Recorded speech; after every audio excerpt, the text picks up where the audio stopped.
Premier chapitre du cours d'arithmétique, divisibilité et congruence. Et on commence par étudier la divisibilité dans Z, l'ensemble des entiers relatifs. Petit 1, multiple et diviseur d'un entier relatif. Définition. Soit A et B, deux entiers. Dans tout ce cours, lorsque je parlerai d'entiers sans autre précision, il s'agira d'entiers relatifs, c'est-à-dire des éléments de Z qui peuvent être négatifs. Donc soit A et B, deux entiers. S'il existe un entier K tel que A est égal à KB, on dit que A est un multiple de B. Si de plus B est non nul, on dit que B divise A ou que B est un diviseur de A.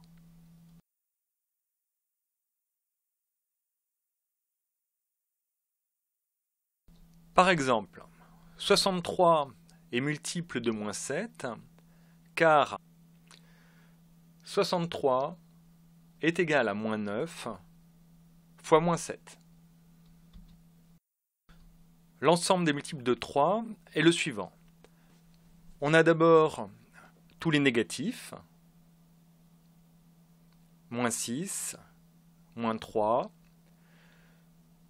0.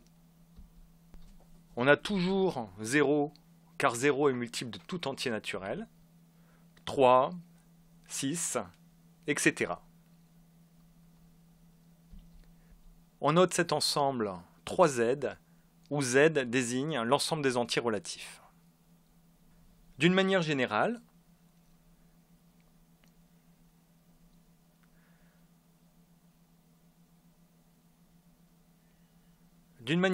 l'ensemble des multiples d'un entier P non nul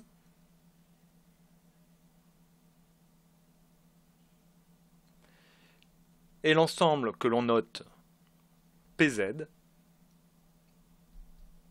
et qui est constitué des éléments suivants. Donc, d'abord les négatifs. J'utilise ici une valeur absolue pour être sûr que multiplié par moins 2, j'ai bien un nombre négatif, car n'oubliez pas que P est un entier relatif et pourrait être négatif. Dans ce cas-là, moins 2P serait positif. Moins valeur absolue de P, 0, valeur absolue de P, 2 valeurs absolues de P, etc.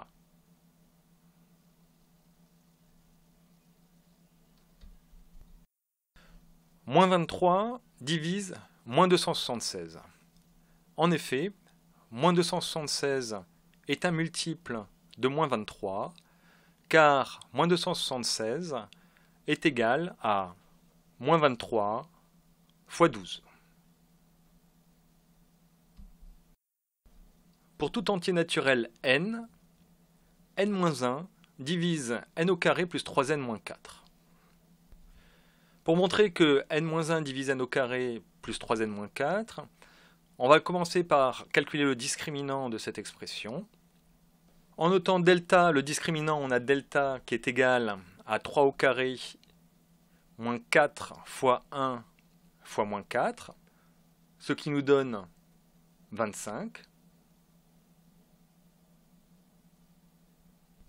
On a donc deux valeurs qui annulent n au carré plus 3n moins 4.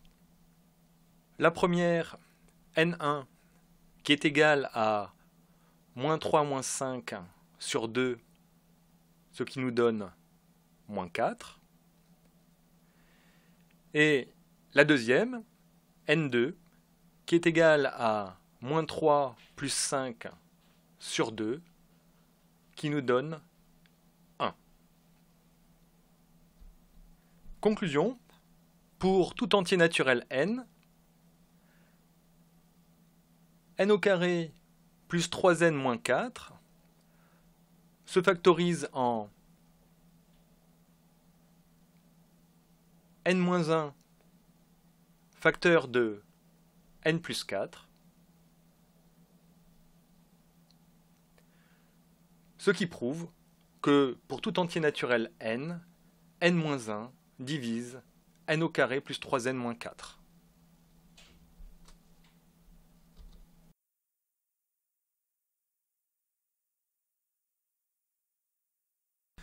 Remarque.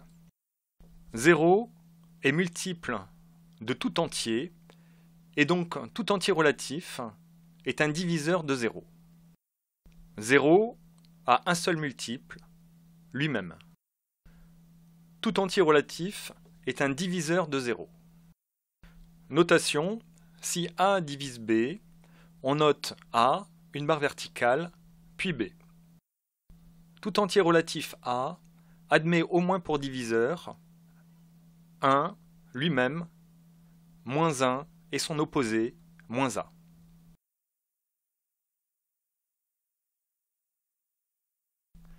Propriété.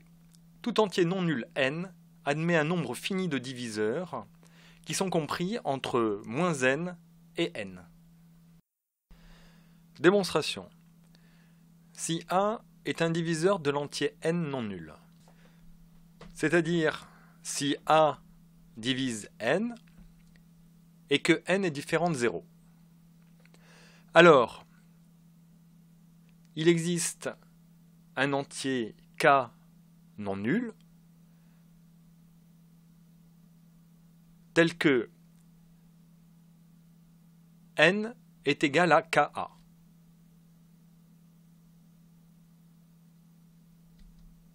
K est non nul, car par hypothèse, n est un entier non nul. On a alors valeur absolue de n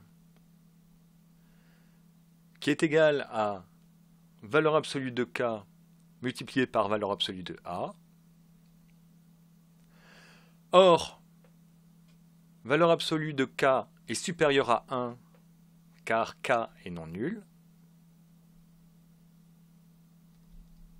Par conséquent, donc, valeur absolue de a est inférieure à valeur absolue de n, c'est-à-dire on a a qui est compris entre moins valeur absolue de n et valeur absolue de n. Graphiquement, sur la droite des réels, on place ici 0, 1, moins 1. Ici, moins valeur absolue de n, valeur absolue de n, et tout diviseur de n est compris entre moins n et n. Propriété. Si A divise B et B divise A, alors, obligatoirement, A est égal à B ou A est égal à moins B. Démonstration. Par hypothèse, A divise B, donc A est non nul, et B divise A, donc B lui aussi est non nul. A et B sont donc deux entiers non nuls. D'après la propriété précédente, A divise B et B divise A implique que valeur absolue de A est inférieure à valeur absolue de B. Effectivement, si A est un diviseur de B, alors il est compris entre moins B, et par conséquent, valeur absolue de A est inférieure à valeur absolue de B. Et de la même manière, valeur absolue de B est inférieure à valeur absolue de A. Ceci implique que valeur absolue de A est égale à valeur absolue de B, ce qui implique que A est égal à B ou que A est égal à moins B.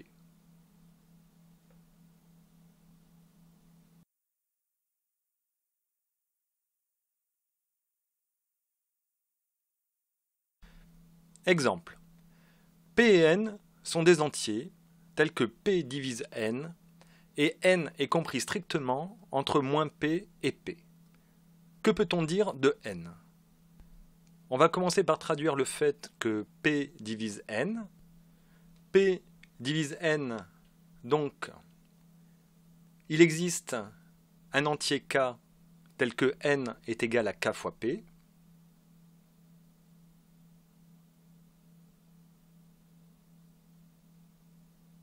tel que n est égal à k fois p, on a les équivalences suivantes. N compris strictement entre moins p et p équivaut à kp strictement compris entre moins p et p, puisque n est égal à k fois p, ce qui équivaut à, en divisant par p qui est non nul, à k strictement compris entre moins 1 et 1. Ceci est équivalent à k égale à 0. Conclusion, n égale à 0. Si p divise n et que n est strictement compris entre moins p et p, alors n est nul.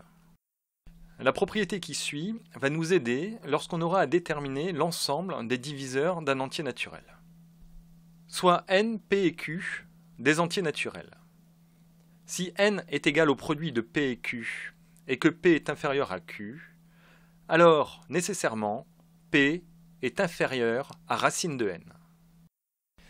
Démonstration. N est égal au produit de p et q et p inférieur à q implique que p carré est inférieur à pq en multipliant chaque membre de l'inégalité par p, ce qui implique que p carré est inférieur à n puisque n est égal à p fois q, ce qui implique que p est inférieur à racine de n car la fonction racine est croissante sur 0 plus l'infini et p est positif. Exemple d'application de la propriété précédente, déterminons la liste des diviseurs positifs de 90. On va commencer par déterminer à l'aide de la calculatrice une valeur approchée de racine de 90. Racine de 90 est à peu près égale à 9,49. On va maintenant tester tous les entiers inférieurs à 9 et vérifier s'ils divisent ou non 90. On commence par 1. Alors 90 peut s'écrire 1 fois 90. 90 est divisible par 2, on a 2 fois 45. 90 est divisible par 3, on a 3 fois 30. Par 4, il n'est pas divisible. En revanche, il est divisible par 5. 90 est égal à 5 fois 18.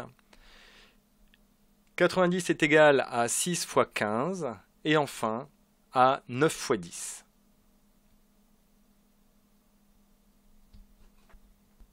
Tous les diviseurs positifs de 90 apparaissent dans les multiplications successives qu'on vient d'écrire. La liste des diviseurs positifs de 90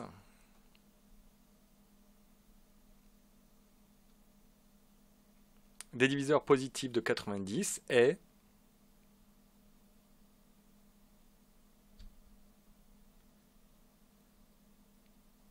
1, 2, 3, 5, 6, 9, 10, 15, 18, 30, 45 et 90.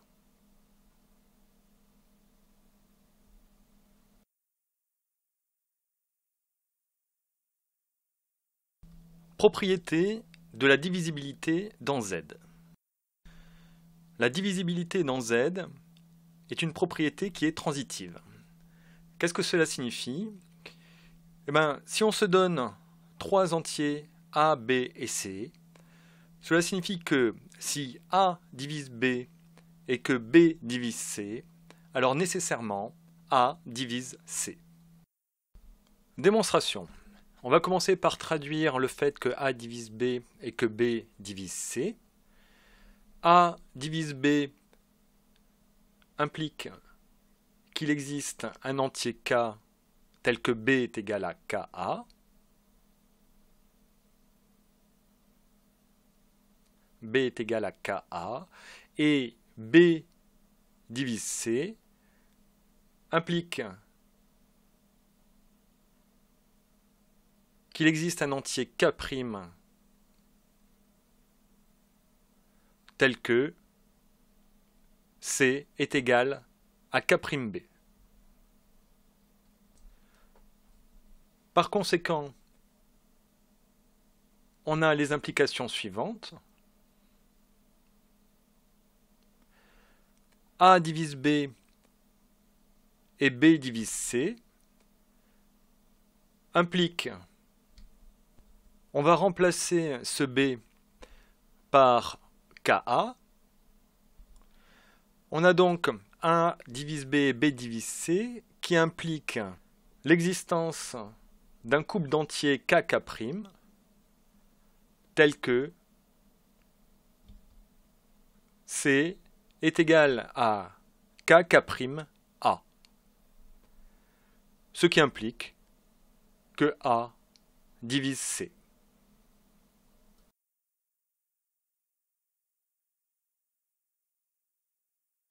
La propriété qui suit est probablement une des propriétés les plus importantes de ce chapitre, et vous allez voir qu'elle a de nombreuses applications.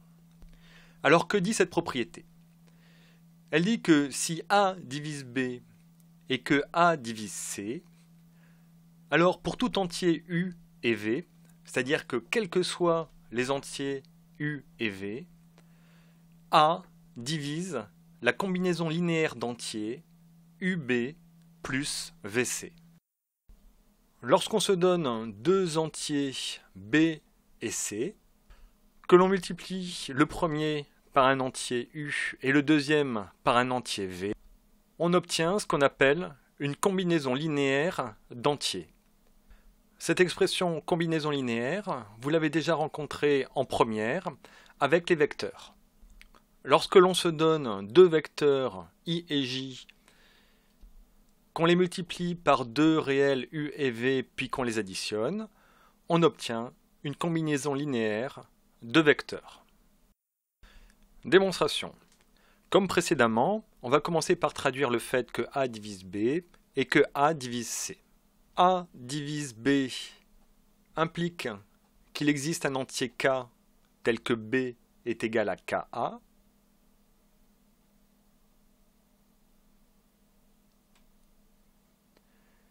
A divise C implique qu'il existe un entier K'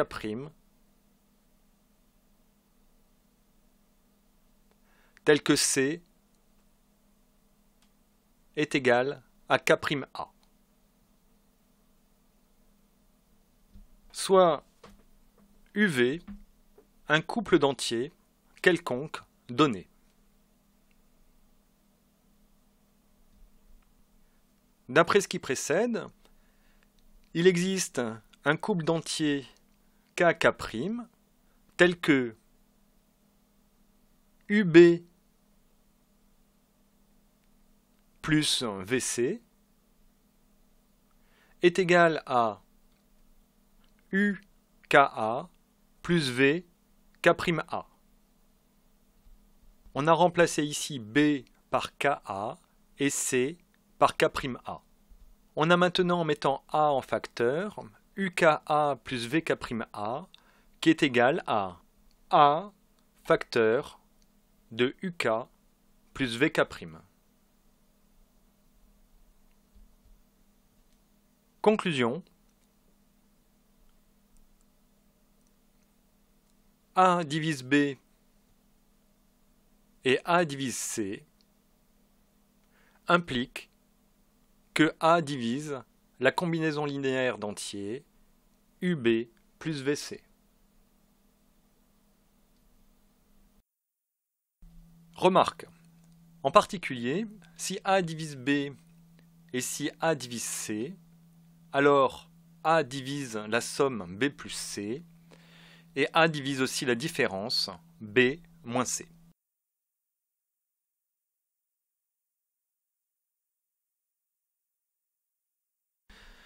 Exemple. Soit n et A, deux entiers naturels, tels que A divise n-3 et 2n plus 1. Montrons qu'alors A divise 7. D'après la propriété précédente,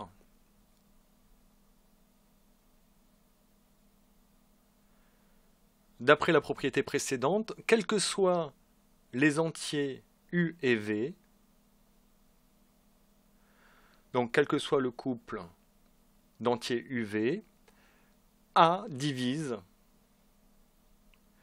la combinaison linéaire U facteur de n-3 plus V facteur de 2n plus 1. En particulier,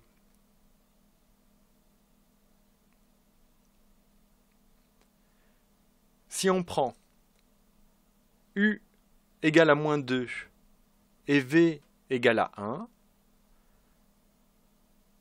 on a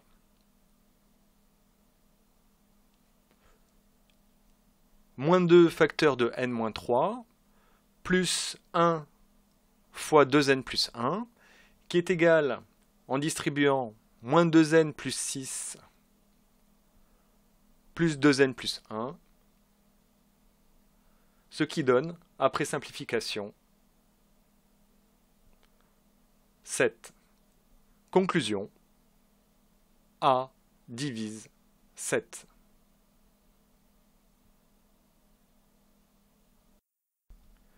Autre exemple, 3 divise 3 à la puissance n, et 3 divise aussi 21. 3 va donc diviser toute combinaison linéaire de 3 à la puissance n et de 21. Donc, par exemple, 3 divise 105 fois 3 à la puissance n plus 21 n au carré. Premier savoir-faire, utiliser les propriétés précédentes. Première question, déterminer les entiers n tels que n plus 4 divise n plus 17. N, un entier naturel.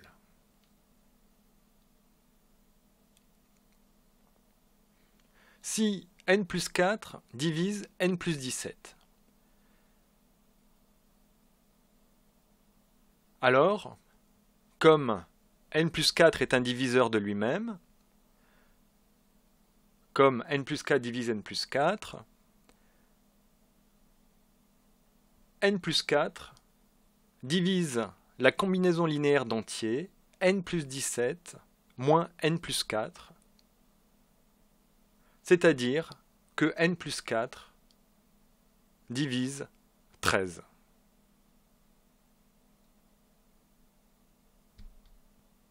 L'ensemble des diviseurs de 13 est composé des entiers suivants.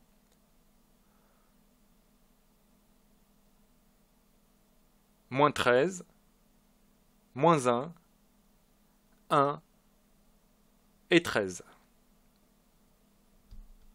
Si n plus 4 divise n plus 17, alors n plus 4 divise 13, c'est-à-dire que n plus 4 est un diviseur de 13, c'est-à-dire que n plus 4 est égal à moins 13, moins 1, 1 ou 13.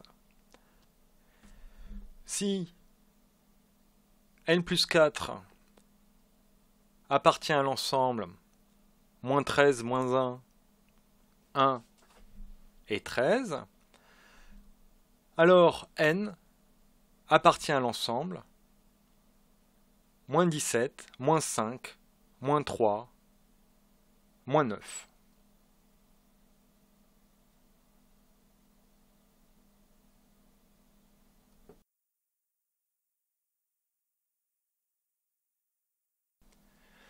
On a montré que si n plus 4 divise n plus 17, alors n est un élément de l'ensemble composé de moins 17, moins 5, moins 3 et 9. Ce qui est important de comprendre, c'est que, en faisant ce qu'on vient de faire, on n'a pas obtenu l'ensemble des solutions. Regardez bien ce qui est écrit. il est écrit que si n plus 4 divise n plus 17, alors n appartient à l'ensemble composé des éléments moins 17, moins 5, moins 3 et 9. Cela ne dit absolument pas que si n appartient à cet ensemble, c'est-à-dire que si n est égal à moins 17, ou moins 5, ou moins 3, ou 9, alors n plus 4 divise n plus 17. Il faut donc que maintenant on étudie la réciproque, c'est-à-dire qu'il faut qu'on vérifie que pour chaque valeur de l'ensemble, eh ben, on a bien n plus 4 qui divise n plus 17. Réciproquement,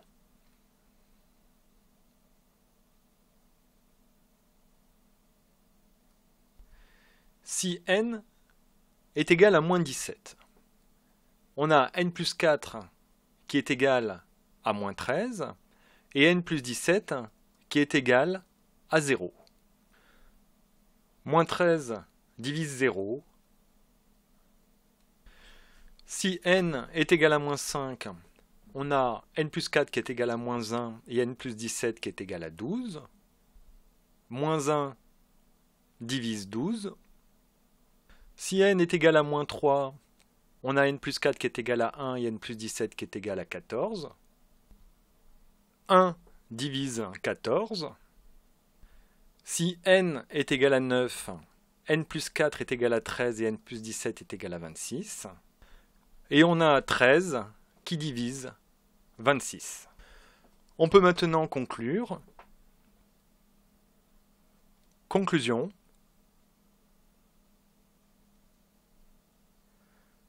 L'ensemble des solutions est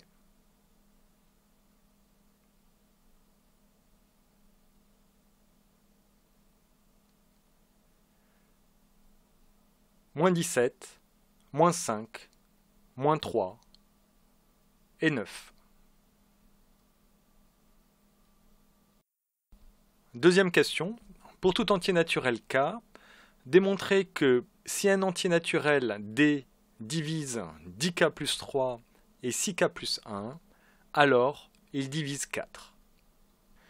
On remarque que 3 facteurs de 10K plus 3 moins 5 facteurs de 6K plus 1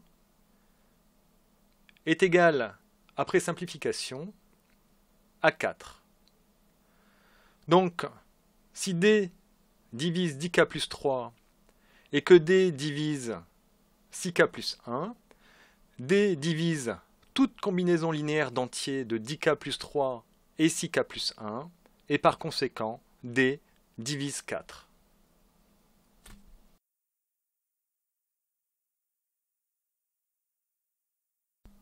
Savoir-faire numéro 2, prouver une divisibilité par récurrence. Pour tout entier naturel n non nul, démontrer que 3 à la puissance 2n moins 2 à la puissance n est divisible par 7. Soit Pn, la propriété 7 divise 3 à la puissance 2n moins 2 à la puissance n. Initialisation. Si n est égal à 1, 3 à la puissance 2 fois 1 moins 2 à la puissance 1 est égal à 9 moins 2, ce qui donne 7. Conclusion. La propriété est vraie au rang 1. Hérédité. Montrons que pour tout entier naturel n non nul,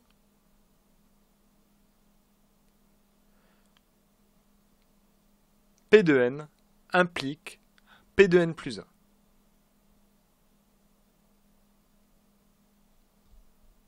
Soit n entier naturel non nul.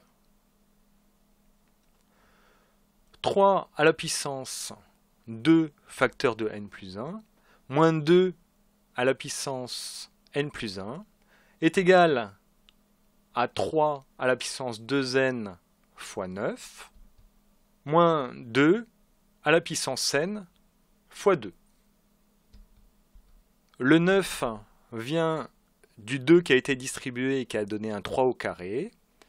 Et ce 9, maintenant, on va l'écrire comme étant 7 plus 2. Et on va distribuer ce 3 à la puissance 2n sur 7 et sur 2.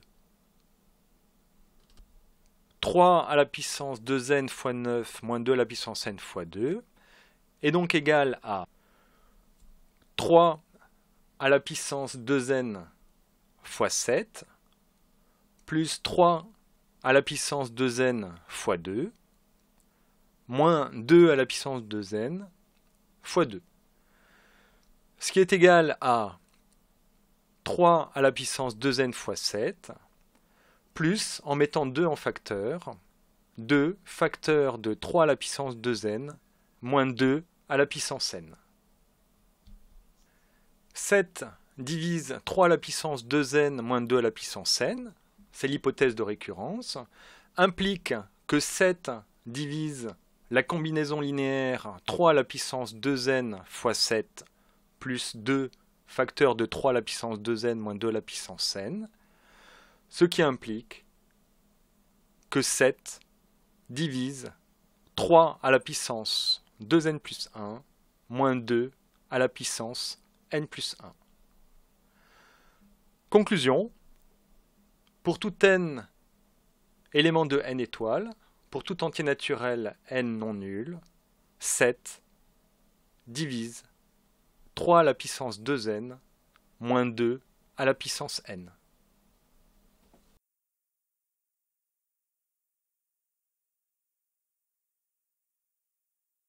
Savoir-faire numéro 3, résoudre une équation dans n.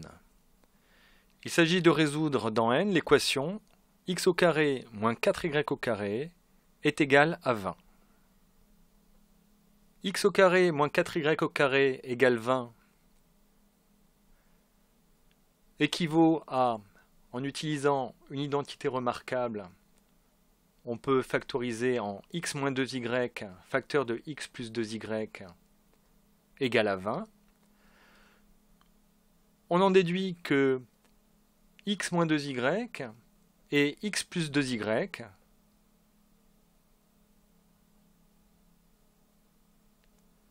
sont des diviseurs positifs